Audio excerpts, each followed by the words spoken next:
Hey crochet friends, welcome back to my channel. My name is Bunny, and also welcome if you're new here. I unfortunately have to reshoot my whole part 1 video for this hoodie since I have no idea how it uploaded in partial screens to YouTube. It's a question for the ages. I've had to delete it. That was 2 a.m. this morning, and now I have to restart. So with that said, please bear with me as I frog all of yesterday's progress. Let me reset my brain and then let's start afresh. I'm going to frog the whole thing and then we'll start at the beginning. So grab your tools, your yarn, a stitch marker or two if you may need it, your scissors and your tapestry needle, measuring tape, and your existing hoodie or sweater, whichever you're going to use to base your measurements off of. I will see you back in a second.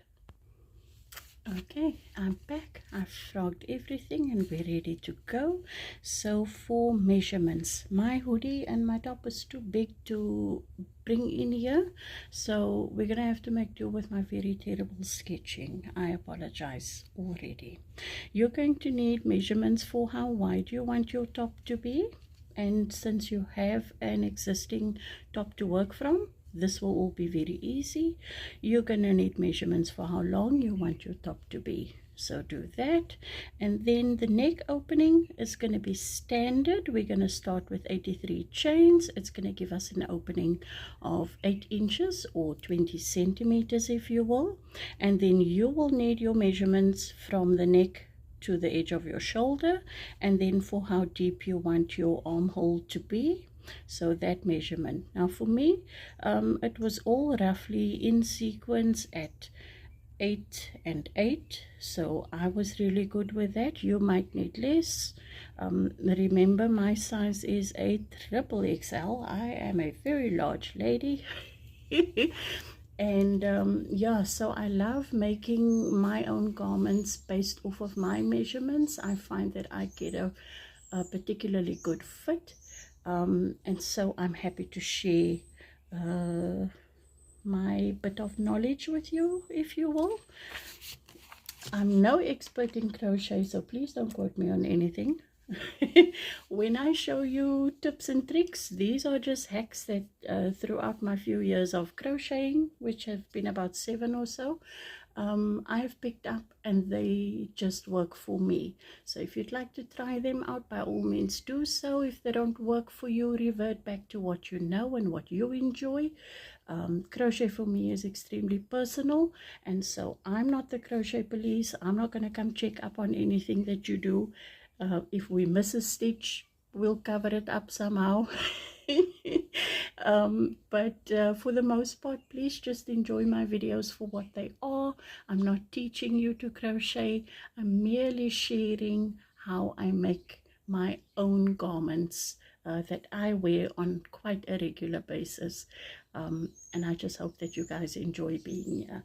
So with that said, I'm working with a 4mm hook. I will have all my yarns used for my hoodie, hooks, tools, everything will be in the description box below.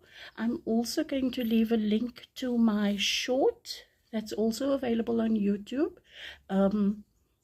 It has all the pictures of me measuring my purchased hoodie, so you can maybe go through that, pause and take screenshots so that you know what I mean by taking measurements for, you know, for the top of your shoulder or whatever the case may be. Okay, enough chatting, because believe me, I can go on and on. We're going to start with a slip knot, and we're going to do a chain of 83. That's 8 3. So I'll start with 1 2 3 4 5 6 7 8 9 10, and here is my very first little tip or hack. With your loop facing your chain facing you, take your hook and insert it into this very first chain you made from the back to the front, and then continue with your chain. Because we're going to need to work in the round, this is a very good way so as to not twist your chain. So I've got 10 on my hook. I'm going to proceed to make a total of 83, and then I will meet back up with you.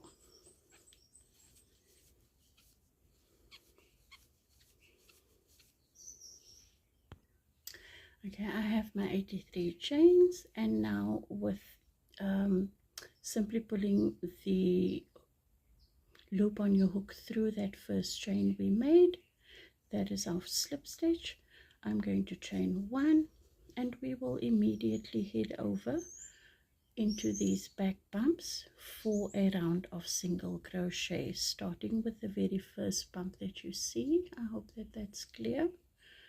Insert your hook into that back bump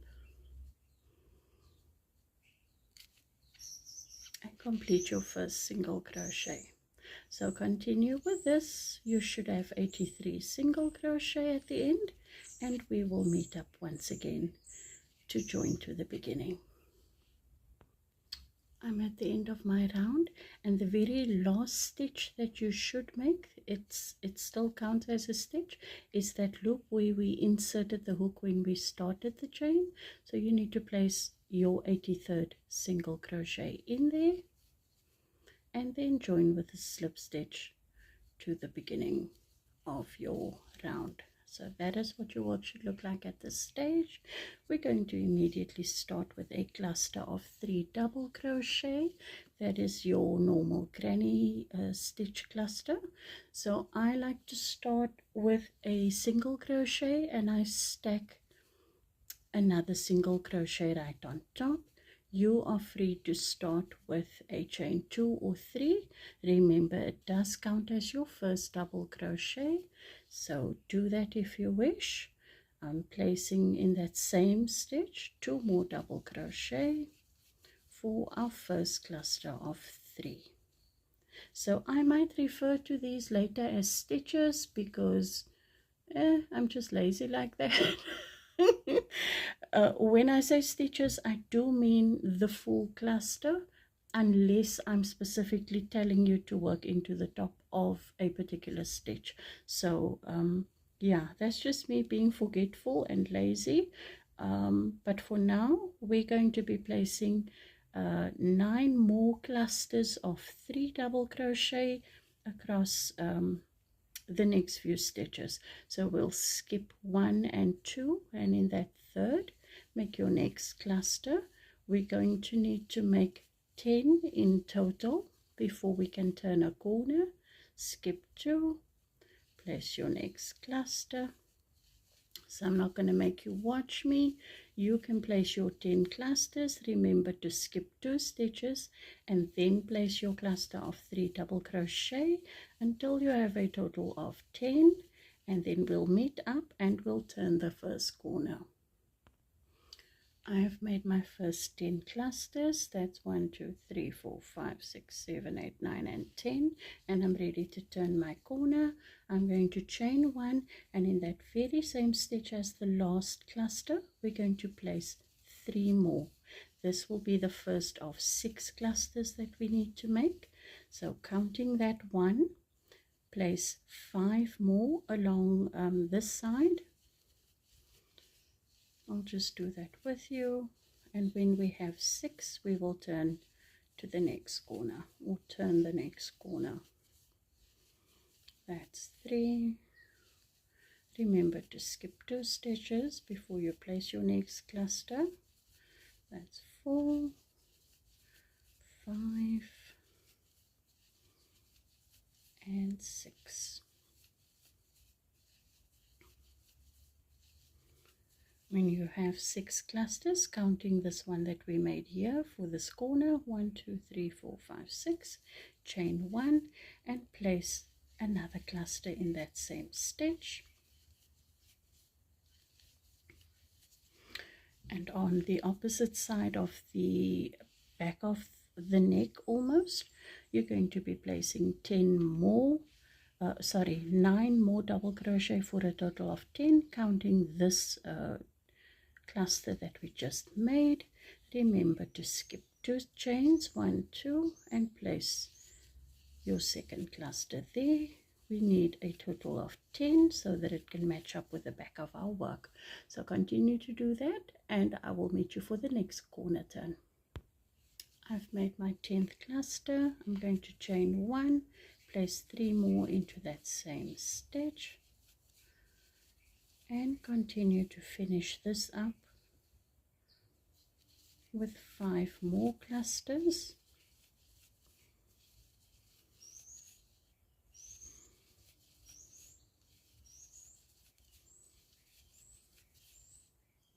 Oh, if you hear noises in the background, it's just me also trying to get the laundry out of the way, because yeah, it never stops when you're a stay-at-home mom. There's always work to be done. So you should have 2 stitches left, and we're going to join our very last corner in the same stitch as we made our first corner. So 1, 2, and 3. Before we join, I'll just show you what your work looks like. You should have a rectangular shape opening with 10 clusters on the 2 long sides and 6 clusters of 3 on the short sides. So let's join to our first double crochet with a slip stitch.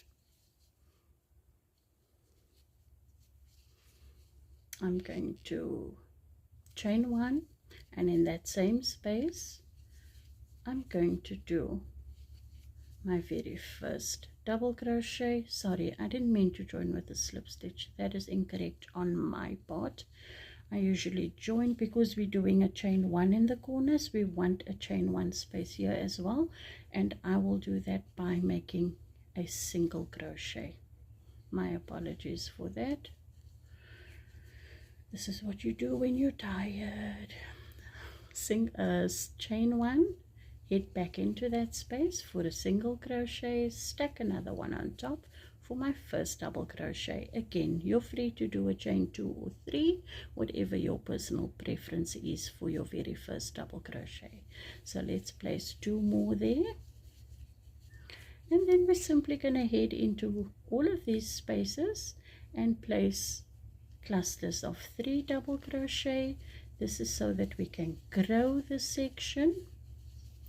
So in every chain space, in every corner, you'll be placing a cluster, a chain 1, and another cluster to keep your corners in the same places. I'm going to do this round with you.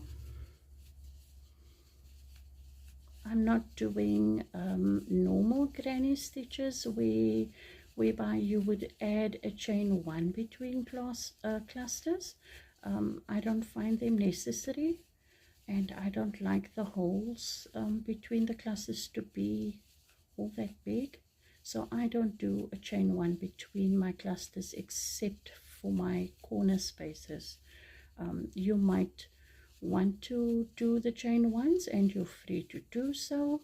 It doesn't alter the pattern. It might slightly alter the look of your top eventually, not by very much, because I mean it's just a chain, so it's completely up to you. I love that people can make up their own things.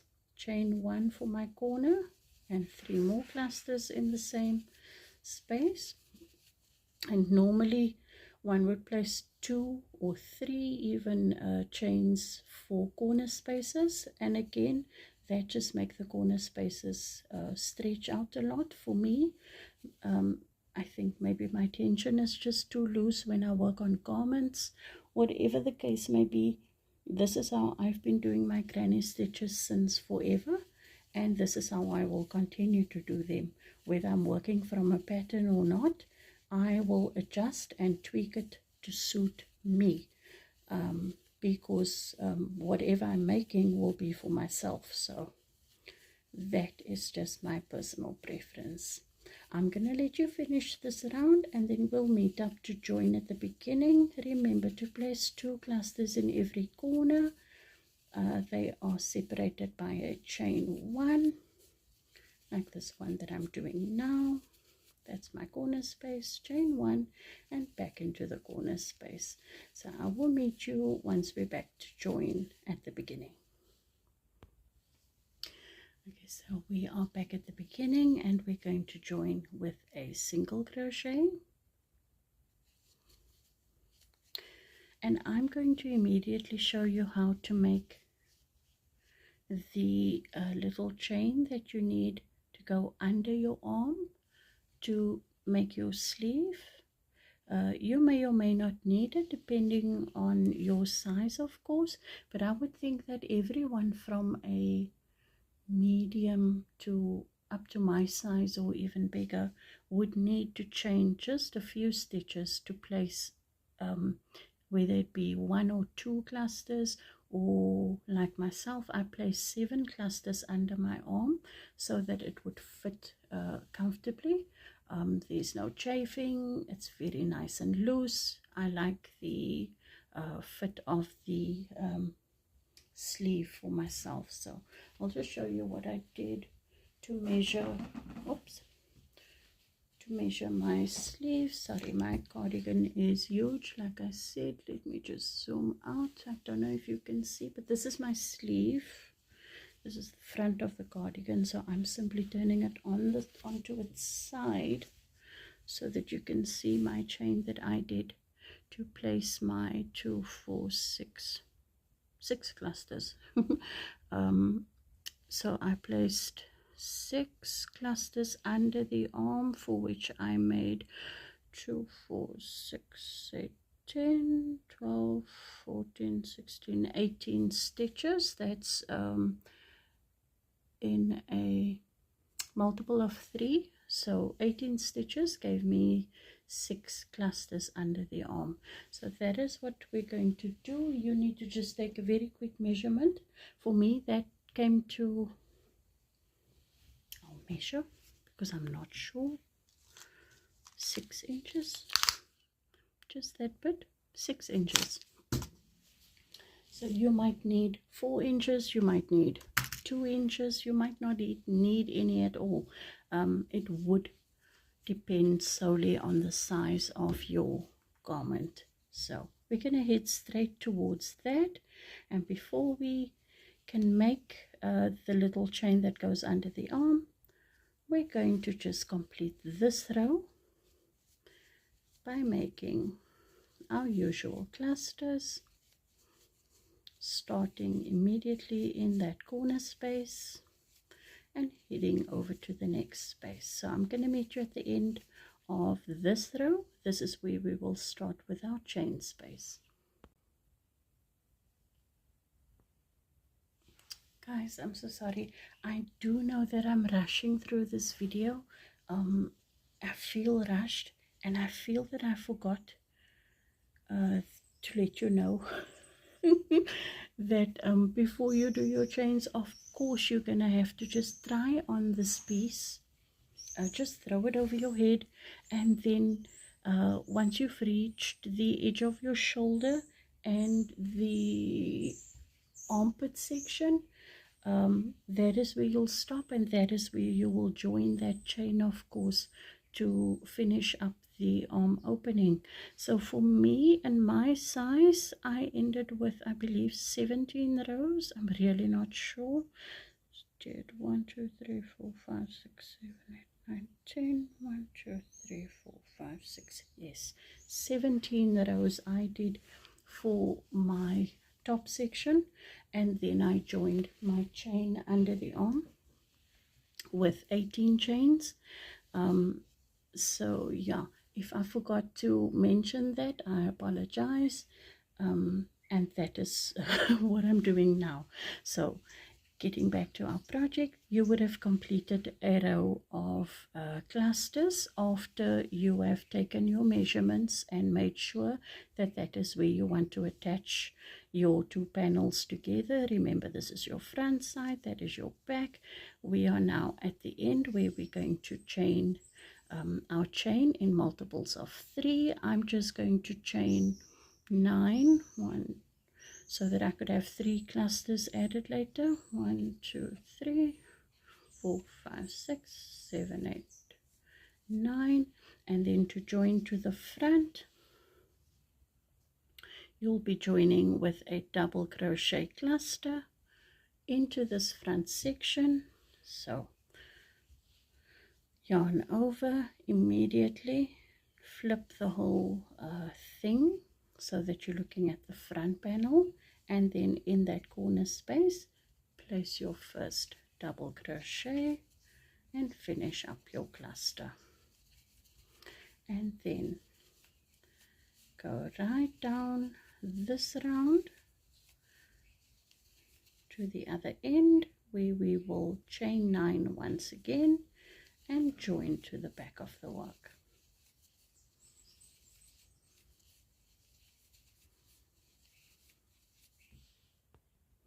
I've reached the other end and I'm going to do my chain of 9, and then I will join with a slip stitch to this very first double crochet, and this is what our work should look like at this point.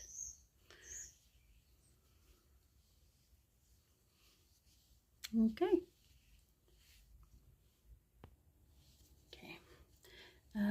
We will now slip stitch over just these 2 double crochet of this first cluster, and then slip stitch into the space where we will start our next cluster or our first cluster. 2, 3. I'm only going to do that for this instance so that we can have the same amount of stitches placed into our chains. Other than that, we're going to be joining in the same fashion that we have been, slip stitch and then start in that immediate space with your cluster of 3, but we'll get there after this round, and then I will finish off this part of the video, part 1, which is now going to be completely out of sequence. Since part 2 is up, I've not made it available because there is no part 1 currently on YouTube, so part 2 is sitting there looking at me, and yeah, there's not very much I can do when the YouTube gremlins and I just don't gel, and I just can't figure out what to do next. So I am at the end of my round. I'm placing my last cluster, and then I'm going to head over to my chain. I'm going to just skip that first one and work into the second chain for my first cluster. 1, 3. I'm going to skip 2, 1, 2, and place my second cluster.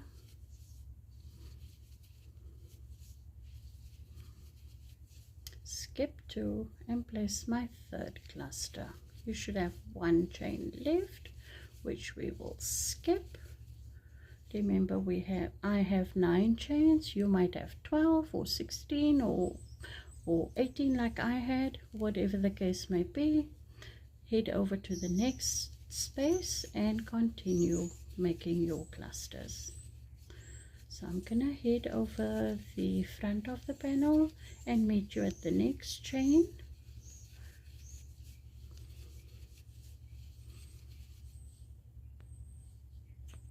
I've placed my last cluster and I'm heading into the chain, skipping the first chain and placing my first of 3 clusters into that next stitch. Skip 2 chains, 1, 2, do my second cluster and skip 2 chains and place my third cluster. You should have 1 chain left and then the last cluster, and now we're going to join with a slip stitch and immediately start with our next round in the very same space.